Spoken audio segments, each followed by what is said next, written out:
Je tenais donc à ce qu'on se parle de façon franche, que vous compreniez ce qui se passe, là où nous sommes et vers où on pourrait aller. Et j'insiste, où on pourrait aller, parce que c'est une condition, ça dépendra de vous. Vous êtes les acteurs de la société burkinabé. Et je pense que l'avenir de ce pays-là est aussi entre vos mains. Donc, chacun à son niveau doit pouvoir faire un meilleur culpa et se demander qu'est-ce que j'apporte à cette patrie. C'est peut-être parce qu'aussi il n'y a pas eu de langage de vérité que les gens ne comprennent pas en fait ce qui se passe. Je parie que beaucoup de gens ignorent sérieusement la situation dans laquelle nous nous trouvons. Nous sommes à Ouagadougou, très souvent, à Bobo Dioulasso, en tout cas dans les grandes villes. Et la vie est tout autre. Mais hors de ces villes, vous n'imaginez même pas ce qui se passe. Est-ce que tout le monde est conscient que le territoire est presque perdu? En tant que militaire, nous reconnaissons notre responsabilité. Mais qu'est-ce qui a amené l'armée à être comme ça? C'est ça aussi la question qu'il faut se poser.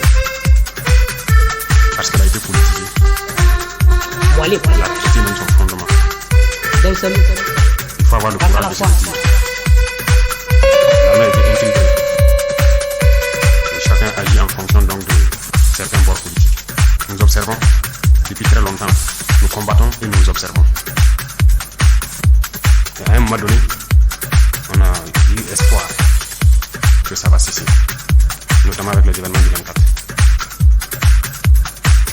Mais ça n'a pas cessé.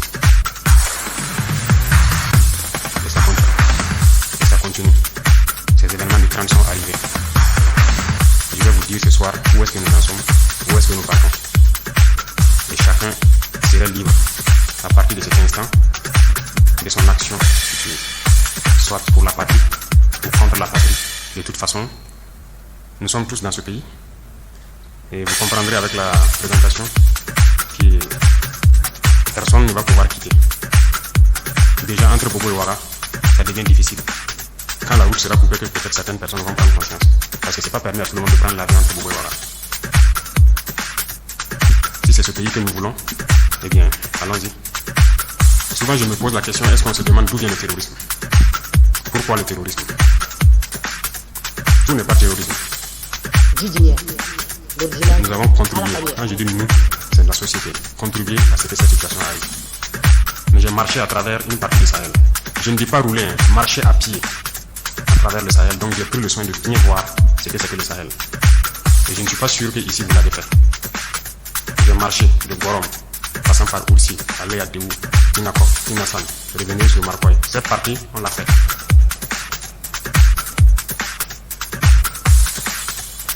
On a vu comment les gens vivent, comment les gens vivent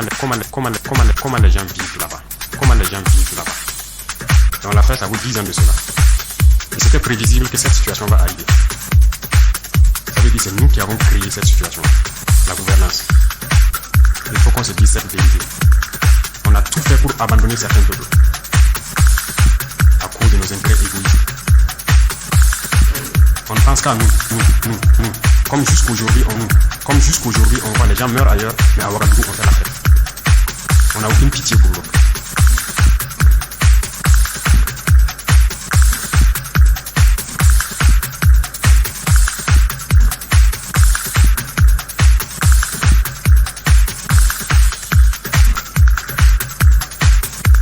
J'ai marché à travers ces zones, je les vois trimballer des bidons, marcher des kilomètres pour aller chercher l'eau. Je les ai vus en train de marcher des kilomètres pour trouver l'eau pour le bétail, et le bétail qui meurt en cours de route. Il n'y a pas de route là-bas. Il n'y a pas de route. Comment un camion même pourrait arriver là-bas, ne serait-ce qu'avec un peu de sûreté pour que leurs animaux puissent manger? Il n'y a rien là-bas. Qu'avons-nous construit là-bas? Qu'avons-nous fait là-bas? Quel projet de développement avons-nous envoyé là-bas? Est-ce qu'on s'occupe même de leur vie? Rien qu'une simple eau. Qu'avons-nous fait de sérieux dans ces zones? C'est la question qu'il faut se poser. Et le territoire de cette partie, c'est hors de contrôle. Qui en est responsable? C'est nous. C'est nous. Il faut que chacun accepte ça.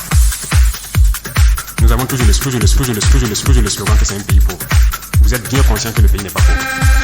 Il n'est pas pauvre. Il n'est pas pauvre. C'est parce qu'on est méchant. Mais sérieusement méchant pour nous. Les jeunes n'ont rien à faire. On a des terres cultivables. On a de l'eau. Comment on peut ne pas vouloir faire quelque chose pour eux? J'ai vécu à Djibo, avant même le début de la crise. J'ai échangé avec les jeunes de Djibo. La seule route contre Djibo. Les camions ne viennent plus parce que les ponts datent des années 50 et les camions tombaient. Donc les camions ont décidé de ne plus venir. Ils produisent en allant à Nassongo à Bourou, ils produisent la tomate, ils produisent beaucoup de choses. Tout pourri. Ils n'arrivent pas à vendre. Leur marché de bétail, vous quittez Djibo jusqu'à Pétékoli. Ils sont là avec leur bétail, ils n'arrivent pas à vendre. Mais vous voulez qu'ils fassent quoi, les jeunes? J'ai écrit un rapport en son temps pour qu'on puisse au moins se réparer cette chose. La guerre n'était pas là. Personne ne viendra me dire le contraire. J'étais à Djibo, j'ai fait. On n'a rien fait. Rien. Qui en est responsable? Il faut que chacun fasse son introspection et se rende que nous sommes les coupables de cette situation. J'ai fait l'Est. Aujourd'hui, on parle de Mansilla, de Tankwalo et autres.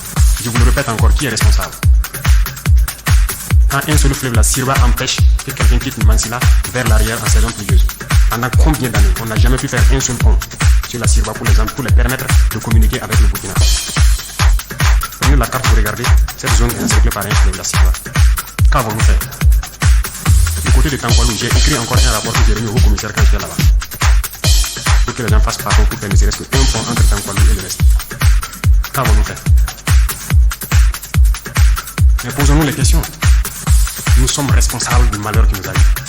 Si on ne change pas de manière d'être, ne croyez pas que nous allons être là encore, dans ces salles climatisées à nous regarder. Non. Non. D'autres ne peuvent pas être là à souffrir pendant que d'autres sont dans un luxe temps.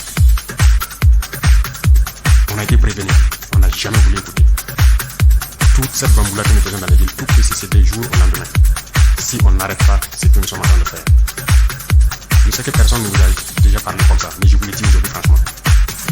Et chacun pourra choisir ce que nous voulons. Je n'ai pas de langue de bois. Moi, je suis un militaire. Je préfère vous dire la vérité. Vous dire la vérité.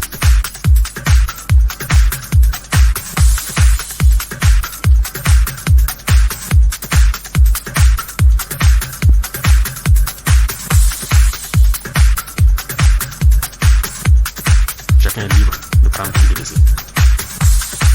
Tout le monde roule dans sa voiture, tout le monde dit bien. On mange le matin, on mange midi, on mange le soir, on fait ce que nous voulons faire. On est libre de parler, de dire ce que nous voulons. C'est la démocratie, c'est le droit, c'est tout. C'est tout ce que nous connaissons à Ouagadougou. Mais allez-y les voir, les enfants qui ont la peau sur les os. Allez voir les dias qui meurent de faim. Les dias qui meurent de faim. Allez voir ces femmes qui ne peuvent plus allaiter parce qu'elles n'ont plus rien dans le sein. Allez les voir, ne faisons pas semblant. Si nos journalistes n'ont pas le courage d'aller sur le terrain et vous ramener ces genres d'images, parce qu'on veut laver l'image du Burkina, je vous dis que cette faux, ça existe. Quand je vous parle des gens qui mangent l'herbe, celui qui veut contester, je l'amène demain à les voir. Ça continue, ça n'a même pas cessé. Parce qu'on a pu ravitailler certains villages, mais d'autres pas encore, on est toujours en route. Aucun civil ne peut daigner même soutenir aussi avec des camions pour qu'on puisse être solidaire vis-à-vis de ces populations-là. C'est quoi l'intégrité? Burkina Faso, c'est quoi? C'est ça qui nous a révoltés. On est toujours révoltés. Tant qu'on ne va pas soigner les maux de ce pays-là, on sera toujours révoltés. Pour l'instant, on a pu, dans l'armée quand même réaliser quelques camions et transporter les vivres avec nos propres moyens, bien qu'on a loué d'autres même ajoutés, vers des populations qui mouraient de faim. Et même dans cette location, j'ai dit qu'il n'y a aucune pitié. Les citoyens savaient que c'est pour aller là-bas, mais ils sont restés sur des tarifs. C'est pour dire que la solidarité n'a disparu au Burkina. Ayez pitié des gens. Ayez pitié de la jeunesse. Ayez pitié des enfants. Qu'est-ce qu'ils ont fait ces villageois-là? Pour que quand le soleil tombe, et le soleil tombe, et ils se retrouvent dans les grottes, dans les arbres, ils quittent le village. Et le matin, ils se pointent, ils regardent pour voir si tout va bien. Ils dorment dans la brousse. Ils ne peuvent pas dormir chez eux. Didier. On ne vous dit pas c'est vérité, c'est la réalité de notre land. On ne voit que nos villes. Nous sommes responsables de ce qui nous arrive.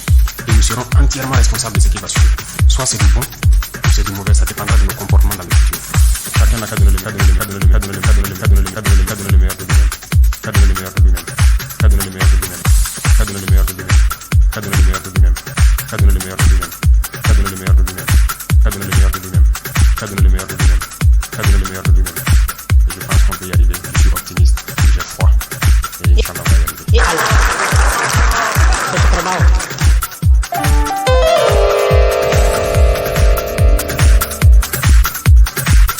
Allah Kanye. Kadana. Gigi. Nyai. Gigi. L'original. Allah Kanye. Allah. Kachede. Gigi. L'original. Allah Kabo. Bakala fois.